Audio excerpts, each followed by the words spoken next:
네, 새해 들어 주식시장에 브레이크가 걸렸죠. 기세 좋게 오르던 금값도 주춤하는데요. 하지만 금값은 지난해 10월 이후 고공행진을 거듭하며 뜨거운 관심을 받았습니다. 금은 역사적으로 검증된 최고의 안전자산인데요. 미 연준의 금리 인하 기대감을 타고 상승 곡선을 그린 겁니다. 금값, 올해도 반짝일 수 있을까요? 신년 특집 2023 대 2024 베터 오 워스 마지막 시간 2024년 금값 전망입니다. 이형석 현대경제연구원 연구위원 모셨습니다. 연구위원 어서 오세요. 네, 고맙습니다. 안녕하세요.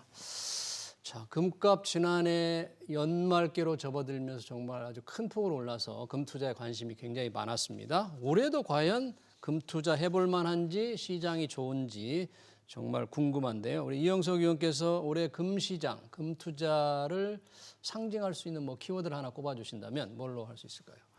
예, 오늘 올해의 금값을 상징할 수 있는 키워드로는 탄탄한 수익률로 제가 키워드를 잡았습니다. 탄탄한 수익률. 네, 맞습니다. 탄탄하다, 수익률이 탄탄할 거다. 네, 왜 그렇게 전망을 하셨습니까? 예, 일단 금리 작년 말에 비해서는 지금 하락을 조금 하긴 했는데 1월 초에 그럼에도 불구하고 이제 많이 알다시피 이제 금리 인하 주요국이 금리 인하를 하게 되면은 예. 이제 금리랑 금값이랑은 좀 반대로 움직이는 그런 경향이 존재를 하거든요. 금리와 금값은 거꾸로 움직인다. 네, 맞습니다. 뭐 잘 아시겠지만은 이제 금리가 하락을 하게 되면은 네. 이자 수익을 주는 금융 상품에 대한 매력도가 떨어지기 시작을 하면서 상대적으로 금에 대한 수요가 높아지게 됩니다. 그래서 이제 올해 주요국이 금리 인하를 단행하게 되어지게 되면은 금값에 대한 매력도가 높아지기 시작을 하면서 예. 이제 금값이 올해도 지금은 조금 소폭 하락하는 연말이 또 너무 높았기도 했고요. 그런 것들을 감안했었을 때 이제 금리 인하에 따라서 이제 금값은 좀 추세적으로 상승하는 그런 모습이 나타나지 않을까 그렇게 예측하고 있습니다. 그래서 올해 키워드를 탄탄한 수익률. 그러면 작년 이후 금값 전망을 한번 평가를 조금 쭉 해보실까요? 지금까지 어떤 커브를 그려왔는지. 예. 그 블룸버그 자료를 기준으로 저희가 1온스당 이게 한 7에서 한 8돈 정도 생각을 하시면 되는데요. 예. 이제 작년 1월 때를 보시면 평균적으로 1,800달러였다가 1,800달러 1온스당. 예, 네. 그 이후에 이제 등락을 거듭했지만 상승하는 추세가 나타나기 시작을 하면서 5월 달에는 2,050달러를 돌파를 했습니다. 예, 네. 그래서 그때 한때 이제 시장에서 좀 화제가 되었었고요. 그 이후에도 등락은 있기는 했었지만은 2,000달러를 이것도 역사적으로 굉장히 높은 수준인데 2,000달러도. 이거를 상회하는 그런 모습이 나타났다가 작년 12월 27일에는 2,077달러로 이제 최근 들어서 이제 가장 높은 그런 수치를 좀 기록을 했었습니다. 네. 지금은 이제 어제 자료 기준으로 1월 4일 기준으로 했었을 때 제가 본 자료는 2,042로 소폭 하락하기는 했었지만 역사적으로 봤을 때는 높은 수준을 현재 기록을 하고 있고 그리고 추세적으로도 이제 말씀드린 대로 뭐 금리 인하라든지 뭐 추후에 말씀드리겠지만 여러 지정학적 리스크 요인이라든지 예. 이런 것들을 감안했을 때도 뭐 향후에도 높은 수준 또 그리고 안정적이고 탄탄한 수익률을 기록하지 않을까 그렇게 전망하고 있습니다. 그러네요. 제 국제 금 시세를 지금 온스당 기준으로 해서 지금 최고 70달러까지 갔다가 지금 2,450달러 정도. 네, 그러면 맞습니다. 우리가 보통 한돈 금 산다고 그러잖아요. 금거래소에 사면 지금 얼마 정도 줘야 되나요?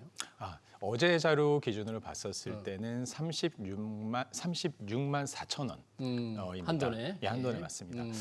이제 이틀 전만 해도 이제 37만 원 정도 됐었는데 예. 이게 37만 원을 상회했던 적이 역사적으로 그렇게 많지 않습니다. 예, 거의 이제 3년도 근방을 했었을 때는 10손가락 안에 드는 그 정도로 높은 수준이었고 작년 이제 말쯤에 작년 12월 달쯤에서가 37만 4천 원까지 올랐습니다. 예, 물론 지금은 그것보다는 좀 하락하기는 했었지만은 그럼에도 불구하고 역사적으로 봤을 때도 이제 높은 수준으로 이제 한 돈에 이제 36만 후반 아니면 37만 초반 정도 생각하시면 될 것 같습니다. 그럼 우리 금은방에서 보통 금반지 뭐 돌잔치 할 때 한돈 금반지 산다 그럴 때는 좀 가공비가 들어가서 이거보다 훨씬 더 많이 줘야 되는 거죠? 예, 제가 다들 아시겠지만 좀 알아본 바로는 조금 더 들어가긴 하는데 그래도 뭐 36에서 한 38만 원. 예, 뭐 많이 나오면 한 40만 원 정도로 이제 생각하시면 될 것 같습니다. 그만 돈 살려도 40만 원이 넘어가겠네요. 이런 추세라면. 맞습니다. 보통 기관들이 올해 국제 금값 전망을 어떻게 하는지 좀 궁금한데요. 작년에 이제 워낙 많이 올랐잖아요. 맞습니다. 올 한 해와 작년 한 해를 비교해서 올해가 작년보다 상승률이 좀 더 높을 것인지 아니면 올해만은 좀 못하게 오를 것이다. 두 가지 중에서 만약에 우리 연구위원님께서 고르신다면 뭐 오를 더 오를 거라면 베터를 들어주시고 아니면 월스를 들어주시고 어떤 거로 좀 보시겠어요? 네, 더 오를 것 같지는 않지만 그래도 안정적이고 탄탄한 수익률을 보장할 것으로 예상하고 그래요? 있습니다. 네. 어떻게 나와요? 전망치들은? 네, 전망치들을 좀 보수적으로 이제 뭐 신문에서는 뭐 골드만삭스나 뭐 그런 것들이 많이 화제가 되면서 뭐 2,300달러 이상 갈 거다 뭐 이런 얘기도 있는데 네. 일단은 이제 블룸버그에서 투자은행에 한 10개 넘는 그 은행의 그 전망치의 평균을 보면은 상반기에 한 평균 한 2,030달러 정도 그리고 하반기에는 한 2,060달러 정도 해서 전반적으로 올해 평균 2024년 평균은 1온스당 2,050달러 정도 기록할 것으로 보입니다. 평균적으로 2,050달러라면 작년 평균은 얼마로? 1,940달러. 1,940달러. 예. 근데 2,050달러.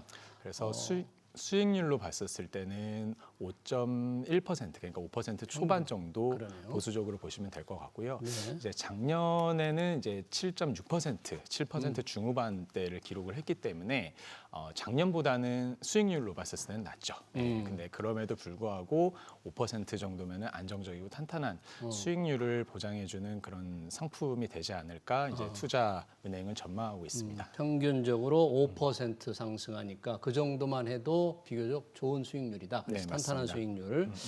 아까 이게 금리가 오를 때는 금값이 떨어지고 금리가 떨어지면 금값이 오른다고 그랬잖아요.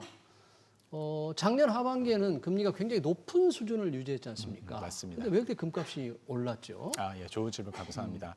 예, 말씀드린 대로 금값이랑 금리는 이제 반대되는 경향이 있습니다. 근데 이제 작년 하반기에 이제 채권 금리가 이제 급등도 했었고 금리 자체 미 연준을 금리를 중심을 했었을 때도 높은 수준이었기 때문에 금값이 하락하지 않을까 그렇게 예상할 수가 있는데요. 근데 금리 외에도 이제 금값에 영향을 미치는 요인들은 이제 다양하게 많습니다. 예.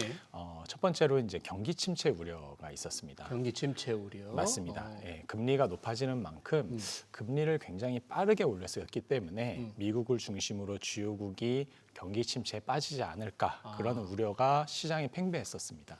예. 그러다 보니까 안전자산인 금에 대한 매력도가 있고 그것에 대한 투자하고자 하는 그런 유인들이 존재를 했었기 때문에 금값이 높은 금리에도 불구하고 경기 침체 우려 때문에 높은 수준을 유지할 수 있었던 하나의 배경이었고요. 뭐 여러 가지가 있지만 한 가지만 더 말씀드리면은 작년 10월에 이스라엘 하마스 전쟁 지정학적 리스크 역시 이거 역시 투자자들의 안전 자산 선호에 대한 심리를 자극을 합니다. 그런 지정학적 리스크 요인 등으로 인해서도 금값이 이제 금에 대한 이제 매력도가 유지가 되기 시작하면서 예. 금값이 이제 높은 수준을 유지했다고 생각하시면 될 것 같습니다. 그러네요. 금은 이제 모두가 인정하는 역사적으로 검증된 안전자산이기 때문에 지정학적 위기 이런 게 있으면 이제 다시 또 수요가 늘어난다. 올해는 전반적으로 이제 작년에 심각했던 인플레이션이 조금 둔화되고 있다 이러잖아요. 근데 금은 뭔가 위험을 회피하는 인플레이션을 회피하는 자산이기 때문에 가치가 좀 보존이 된다 그래서 인플레이션이 둔화되면 수요가 줄 것 같은데 계속 상승을 점치는 이유는 뭡니까? 네. 그것도 이제 인플레이션이랑 말씀하신 대로 인플레이션이 낮아지면은 이제 금값 역시 낮아질 것이다. 그래서 올해 전반적으로 인플레이션이 둔화될 거로 예상하니까 그것이 금에 대한 하방 압력으로 작용하지 않을까 이런 그렇네. 것들에 대한 이제 이야기를 해주셨는데요. 근데 말씀해주신 대로 이제 인플레 압력 외에도 금에 미치는 이제 금값에 영향을 미치는 금의 수요에 영향을 미치는 다양한 요인들이 존재를 하는데 이번에 올해는 이제 첫 번째로는 이제 금리 인하입니다. 예, 그래서 말씀드린 대로 이제 금리가 낮아지게 되면은 이자 수익을 제공하는 금융 상품에 대한 투자에 대한 유인이 상대적으로 감소하면서 안전자산인 금에 대한 수요가 높아지는데 이것이 시장에서는 가장 일순위로 뽑는 금값 상승의 이유로 이제 현재 금리나. 맞습니다. 예, 예. 그리고 지정학적 리스크 역시 이제 10월 달에 비해서는 조금 이제 완만해지는 추세가 있기는 하지만 여전히 지금 전쟁이 진행 중이고 있는 상황이기 때문에 그런 것들이 투자자들에 대한 안전자산 선호 심리 현상을 자극할 수가 있습니다. 그러네요. 예, 그런 요인들이 이제 금값이 이제 그 상승할 수 있는 요인이고 마지막으로 한 가지만 이제 간단히 말씀드리면 미국이 지금 현재 강한 경기 호황 국면을 보여주고 있기는 하지만 이제 고강도 긴축, 통화 금리를 굉장히 빨리 올렸기 때문에 이로 인한 통화 긴축의 누적 효과가 올해 상반기에 발생할 수 있는 그러니까 경기 침체에 대한 우려가 여전히 남아 있는 상황이고 예. 중국 역시 소비랑 산업 생산이 그나마 이제 작년 하반기 이후로 상승세가 높아지긴 하지만 예. 부동산 경기 역시 아직까지 더 이제 가격 상승률이 더 떨어지고 투자도 떨어지고 부동산에 대한 그런 것들이 있기 때문에 이런 중국 경기에 대한 우려도 존재합니다. 즉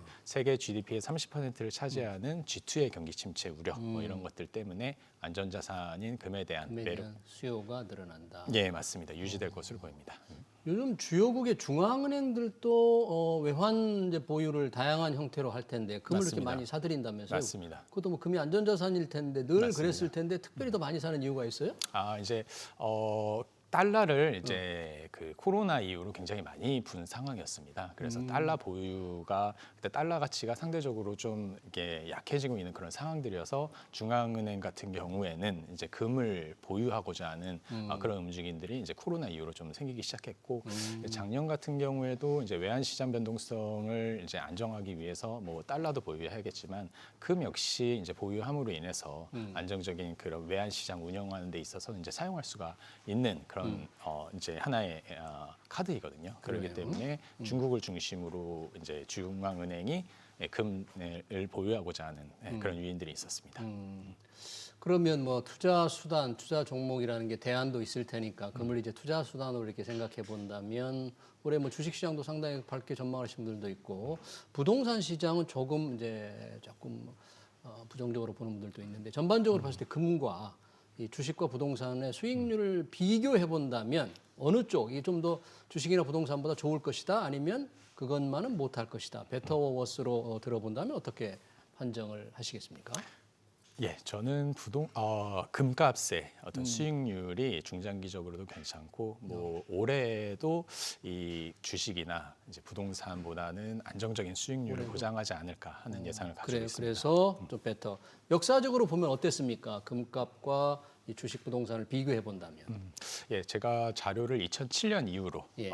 이제 2007년부터 2023년에 금값 그다음에 이제 코스피 그리고 이제 부동산 같은 경우는 자료가 워낙 많은데 예. 전국 이제 부동산원의 아파트 실거래가 지수 뭐 서울은 이제 상승률이 높지만 좀 보수적으로 보기 위해서 이제 전국으로 보면은 이제 금의 수익률이 2007년 이후로 연평균 한 7% 중후반 정도 기록을 했고 평균 7%. 네, 7% 중후반 정도 기록을 했고 그리고 주식 같은 경우에는 5% 초반대 그리고 부동산이 전국 이제 아파트 실거래가 기준으로 연평균 3.5% 기록을 했습니다. 이렇게 금값의 이제 그 수익률이 가장 좋은 이유는 일단 2007년 이후로 이제 경제 위기가 좀 그런 국면들이 예. 금융 위기, 그다음에 남유럽 재정 위기, 그리고 코로나, 그리고 뭐 최근에는 러시아 우크라이나 전쟁 이후에 고물가 고금리 시대 이런 시대, 이런 경제 위기 때도 주식과 부동산과는 다르게 안전자산이니까 수익률이 보전이 됐습니다. 예. 그러다 보니까 금이 그 시기에도 상대적으로 이제 수익률이 높아질 수도 있었었고 그래요? 더 떨어지지 않을 수 있는 그런 요인이 되었고요. 주식이나 부동산 역시 매력적인 그런 투자 상품이기는 하지만 특히 이제 저금리 수혜를 많이 볼 수 있는 네. 그런 상품이지 않습니까? 다만 이제 주식이나 부동산이나 경기에 영향을 받을 수 있는 그런 상품입니다. 예. 뭐 주식은 아시다시피 대표적으로 기업의 가치를 이제 대표하는 어떤 지수라고 할 수가 있는데 경기가 좋지 않을 때는 기업의 어떤 이익이 우려되기 시작하기 때문에 기업의 어떤 가치에 대한 우려가 생기니까 주식이 떨어질 수가 있고요. 예. 그리고 특히 뭐 금융위기나 또 최근에 이제 금리가 굉장히 높아졌었을 때는 이제 최근 1, 2년 때는 굉장히 많이 떨어지지 않았습니까? 그때 이제 수익률에 손해를 많이 봤기 때문에 주식이나 또는 부동산 역시 네. 저금리 수혜를 많이 받지만 고금리 시대에는 이제 최근 들어서 많이 떨어졌기 때문에 금보다는 수익률이 좋지 않은 것으로 보입니다. 그러네요. 역사적으로 2007년부터 이렇게 쭉 보니까 그래도 금이 주식이나 부동산보다 평균 수익률이 좀 높았다. 그리고 올해도 조금 괜찮을 거라고 우리 연구원님께서 전망을 해주셨고요. 금 투자를 좀 생각하시는 분들이라면 혹시 언제쯤 이 시장 투자를 살만한 때로 보십니까? 예, 아까 핵심 동력으로 상승의 핵심 동력으로 말씀드린 게 금리의 인하였습니다. 금리 인하. 그러면 금리의 경로에 따라서 금리가 하락하면 할수록 이제 금 가격이 올라갈 수 있다고 생각을 할 수가 있는데 이제 주요 시장은 조금 긍정적으로 생각을 하고 있지만은 제가 생각했을 때는 미 연준의 어떤 금리 결정을 이제 예상해 보면은 이제 하반기 때 금리를 인하를 단행할 것 같습니다. 그래서 상반기보다 금리가 이제 하반기에 낮아질 가능성이 높으니까 금값은 그거에 대한 반대로 하반기로 가면 갈수록 금값이 높아지지 않을까 그렇게 예상을 합니다. 그래서 이제 개인적으로 생각을 했었을 때는 이제 하반기로 갈수록 금값이 금리 인하에 따라서 높아지게 되니까 금 투자를 이제 사고자 하시는 분들은 좀 원래 결정하셨을 때 생각하신 것보다는 조금 더 이른 시기에 사시는 것도 나쁘지 않을 것 같습니다. 미 연준의 금리 인하가 하반기에 이뤄서 인하가 되면 그러니까 조금 미리 생각했던 것보다 했으면 좋겠다 그런 거죠. 금을 투자하려면 뭐 직접 실물을 금거래소에서 살 수도 있지만 상장 지수 펀드를 해서 하는 방법도 있잖아요. 그런 건 어떻습니까? 또 훨씬 더 편하고 괜찮습니까? 예, 맞습니다. ETF를 통해서도 이제 투자하는 것들이 작년에 이제 수익률도 괜찮습니다. 그래서 국내에는 이제 금현물 ETF인 에이스 KRX 금현물 또는 코덱스 골드 선물 또는 타이거 골드 선물 뭐 이런 것들이 있는데요. 이제 수익률도 이제 제가 본 자료에 의해서는 에이스 KRX 금현물이 이제 15% 가까이 이제 연평균 수익률을 이제 보장을 해줬습니다. ETF가? 예, 맞습니다. 네. 그래서 ETF를 통해서도 이제 작년에는 이제 수익률을 보장을 해줬다라고 좀 생각하셔도 될 것 같고요. 그러네요. ETF를 통한 수익률도 한 15% 정도 네, 맞습니다. 이뤘으니까 한번 생각해 봄직하다. 네, 올해 금값 전망 키워드는 탄탄한 수익률, 안전 자산으로서 수익률도 탄탄할 것이다. 이렇게 전망을 해주셨습니다. 2024년 금값 전망 지금까지 이영석 현대경제연구원 연구위원과 함께했습니다. 네, 고맙습니다. 감사합니다.